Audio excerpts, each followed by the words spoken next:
আজ সকালে ব্রেকফাস্টটা করলাম ম্যাগি দিয়ে। তারপরে আমার কিছু প্রমোশনের শ্যুট করা ছিল, সেগুলো করলাম। আর সামনেই যেহেতু বাড়িতে উৎসব রয়েছে, সেই কারণে মা বলল এই পিয়ারের বক্সগুলো একটা জায়গায় রেখে দিতে।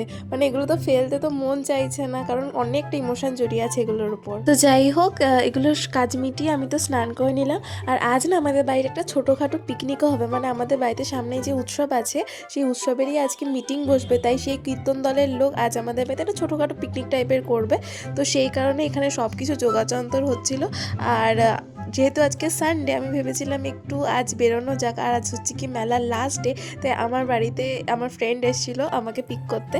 তো আমরা দুজনে রেডি হয়ে একটু বেরোলাম মেলায় যাওয়ার জন্য। আর আজ আমি এই সুন্দর স্কার্টটা পরেছি, বেশ ভালো লাগছিলো, অনেক দিন পর পরলাম আবার। তো আমরা দুজন তো গেলাম মেলাতে। আর মেলায় না আজকে খুব একটা ভিড় ছিল না। তো আমি সেরকম তো কিছু কিনিনি, জাস্ট 2-3টে কানের দুল কিনেছি, 2 জোড়া কানের দুল কিনেছি। এই বছর তো এই মেলার চক্করে আমার অনেক টাকা খসে গেছে, এই কারণে আজ আর বেশি খরচা করতে পারিনি।